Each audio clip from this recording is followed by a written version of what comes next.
Et ce soir, pour la première fois dans l'univers intergalactique, en direct de la MJC de Aurec sur Loire, les SLG Internet Awards. Salut les jeunes qui écoutaient du Rick Ashley et du Union 4 tout en téléchargeant des fichiers de type Torrent. Ce soir, c'est votre cérémonie présentée par un type qui n'a rien à voir avec Internet. On vous a aussi réservé quelques surprises. En effet, ceux qui viennent remettre le prix en profitent pour faire leur promotion. Génial! Bière thumbs up. Internet, c'est marrant parce que vous avez pas d'argent et vous faites parfois plus d'audimat que la télé.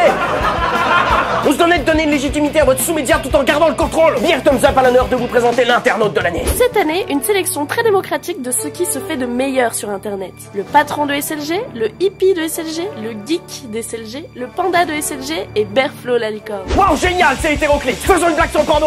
Boucacaré.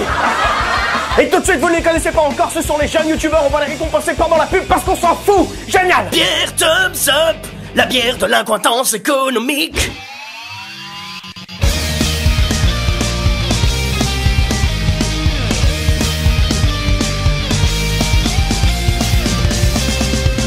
Salut à tous et bienvenue dans SLG, le porno c'est mal. Et le mal c'est le bien.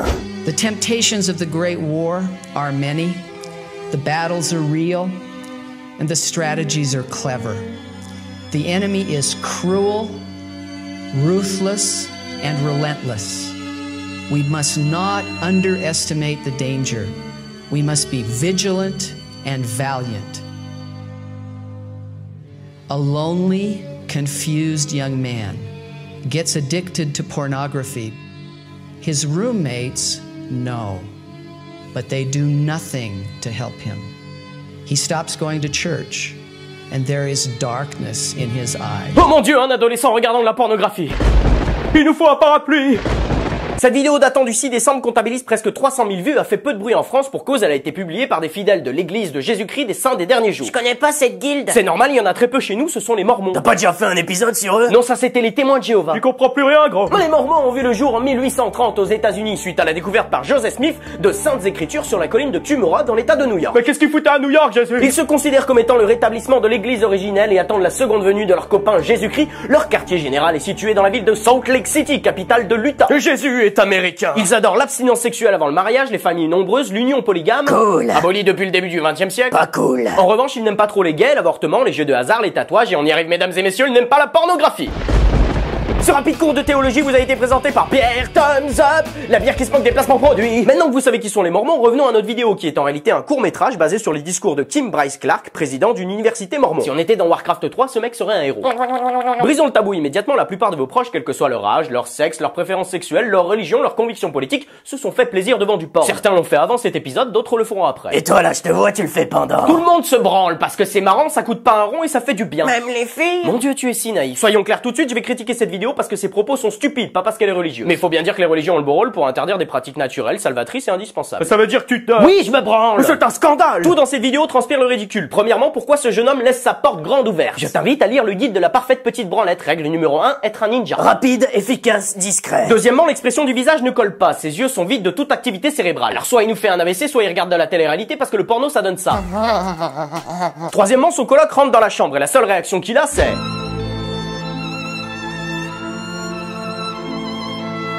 Bah je sais pas, ferme la porte, crie à la mort, lave-toi 42 fois les yeux à l'acide, mais ne pars pas comme un petit chiot apeuré. Victime. Ça te rappelle rien? Non, je voulais te demander si... Et salut gamin, viens voir papa. Il a fallu attendre 80 épisodes pour que tu te foutes à poil. Ouais. J'allais oublier à cause du méchant porno, le jeune homme. Stops going to church. Tu sais, t'es pas obligé de faire ça toute la journée, tu peux sortir un petit peu, avoir du temps libre, boire un coup avec tes amis. N'oublie pas de te laver les mains avant. Pas comme si t'avais une espèce d'agenda à respecter. Voyons voir, la semaine prochaine, ça va pas être possible. Et vous avez remarqué que la voix off n'arrête pas de répéter The Great War, the Great War. La guerre de 14-18. Vous vous souvenez quand je vous ai dit que cette vidéo était un court-métrage? Voici la suite.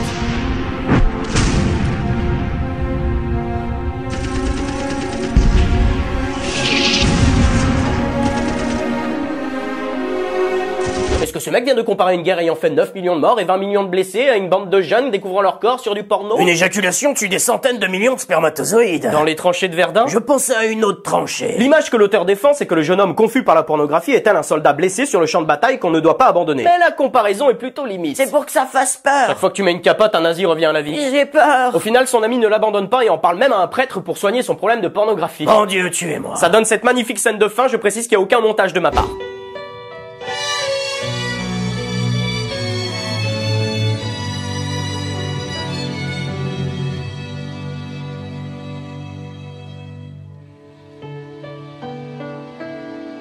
J'imagine que cette scène doit symboliser l'amitié entre ces deux hommes, pourtant j'y vois de l'amour très gai. Mais je dois avoir l'esprit mal tourné car chez les Mormons, l'homosexualité est un péché grave au même titre que le meurtre ou le viol. T'avais dit que tu critiquais pas la religion, gros. Retournons au discours alors, au 21e siècle, le porno est très facile d'accès, alors plutôt que d'éduquer, ils ont choisi d'interdire cette satanique pratique. Le porno fait partie de notre éducation. Pas vraiment, il véhicule une fausse image de la sexualité, de la femme et des rapports amoureux. Donc si je regarde du porno, c'est mal? Non plus, il faut juste être malin et ne pas croire à toutes les chimères que nous vend l'industrie du X. Alors c'est la fête du slip? Ouais. Cette vidéo est naze parce qu'elle balance la honte et l'interdiction sur un comportement tout à fait normal. Ici, ce sont les Mormons, pratiquement insignifiants en France, mais l'obscurantisme religieux n'arrive pas que chez les autres. Fouillez un peu parmi les 3 grandes religions monothéistes de France et vous trouverez toujours l'un de ses représentants vous dictant comment vivre dans votre intimité. Découvrez votre corps, c'est fun. J'ai toujours trouvé ça très ironique de faire tout un fromage sur la sexualité au sein de religions fondées sur la famille. On aime bien les bébés et le mariage, mais le sexe... Alors la prochaine fois que vous vous masturbez, dites-vous que Dieu vous regarde peut-être, mais c'est toujours mieux que votre colocataire.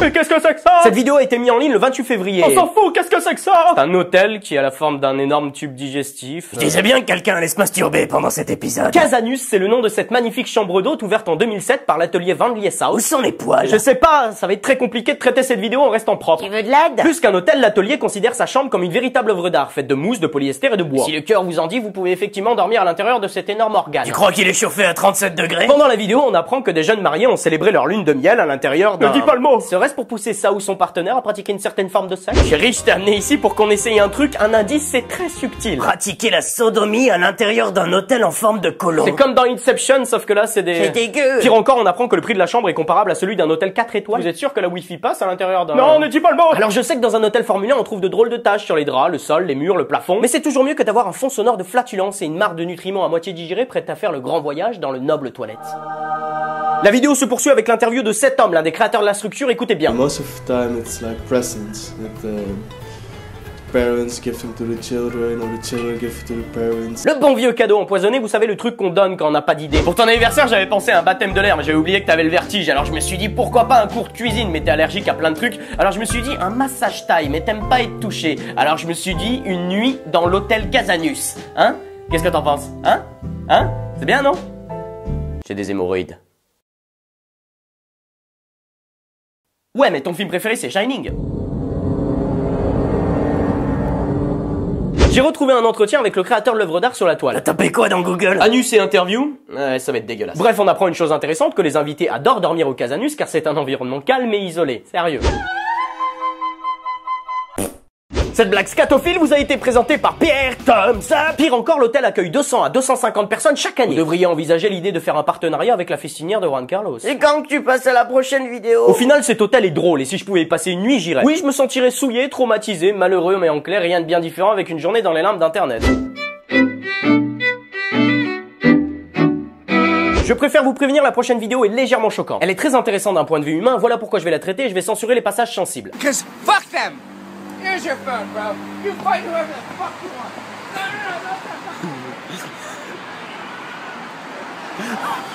No. And boom goes the dynamite.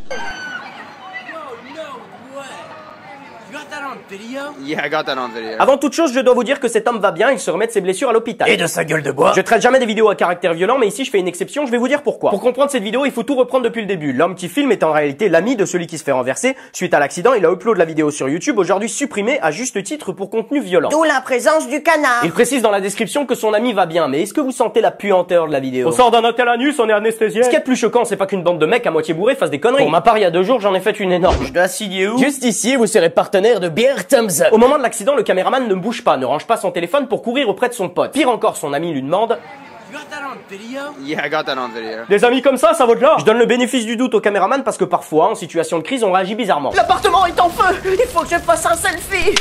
C'est un peu facile de dire j'aurais réagi de telle ou de telle façon, bref, là n'est pas la question. J'aurais fait marche arrière. Mais le caméraman a posté cette vidéo sur YouTube. Quel était le but? Faire du buzz avec un accident potentiellement mortel? Ouais, je sais que t'as un cancer en phase terminale, mais Est-ce que tu pourrais mettre ces petits lolcats dans tes bras pour augmenter le nombre de vues? C'est très ironique ce que je vais dire, mais l'extension de notre téléphone comme étant une partie intégrante de nous-mêmes doit être responsable. C'est grâce au smartphone que t'as autant de vidéos à traiter. D'où l'ironie, combien de fois on peut voir des gens dégainer leur téléphone dans la rue quand il y a une bagarre ou un accident. moi j'aime bien faire des selfies avec des clochards. Ça me rappelle une vidéo du même style beaucoup plus choquante où lors d'un crash d'avion, un rescapé en a profité pour faire un selfie alors que des gens étaient morts. T'es devenu un vieux con. Il est où le Mathieu d'il y a 2 ans qui aurait traité une bagarre d'infirme? Vous savez, je suis peut-être devenu un vieux con, mais j'adore Internet pour ses publicités contre le porno, ses présentations d'hôtel anus, pas pour ses accidents de voiture et ses combats d'ivrogne. À mon sens, et vous n'êtes pas obligé d'être d'accord avec moi, mais ces images doivent rester du domaine de l'intime. Tout comme ces vidéos de mecs qui, une fois par an, le 25 décembre, se filment en train de donner à manger au SDF pour faire de la vue politiquement correcte sur YouTube. Il a pas de cœur, gros. Si tu veux être bénévole, tu le fais, la toile n'a pas besoin de le savoir pour t'acheter une conscience ou des vues. J'ai beaucoup plus de respect pour celui qui ne veut pas être bénévole plutôt que celui qui utilise la misère des gens pour faire son beurre sous couvert d'une bonne action. Mais c'est le 21e siècle, bébé, tout est filmé. Alors ne bouge pas, crie, pleure, saigne et ne t'inquiète pas, je filme. Lors du dernier épisode, vous avez voté pour mon plus grand bonheur et le gagnant du jour, c'est le lip dub de Maxi Home sur sa chanson de ABBA. Il est l'heure de chanter à tue-tête mon amour inconsidéré pour les lip dubs. Les lip dubs nous polluent toutes les années, la toile va les dégueuler. Ils ont tous voulu chanter avec les pieds. Arrêtez, vous ne vendrez pas vos produits, vos marteaux et vos télés, en dansant comme des hippies trop défoncés. McDo, le roi Merlin, Dans la belle ville d'Agen, Maxi Home, l'UMP. il dansait dans un train. Dans un train, dans un train, dans un train, dans un train. J'en ai trop marre de vos lip dubs. Au nom d'internet, on en a tous ras la teub. J'en peux plus de vos chansons ratées. Même en 2004, c'était déjà démodé. SLG, c'est terminé pour aujourd'hui. N'oubliez pas que vous pouvez vous abonner ou découvrir la chanson des 3 ans pour l'anniversaire de l'émission. C'était Mathieu Sommet en direct de la toile pour vous servir. Si t'as aimé cette vidéo, tu peux la partager sur tes sites porno préférés. Ou sinon, tu peux commencer à te faire plaisir tout de suite. Je prends la pause.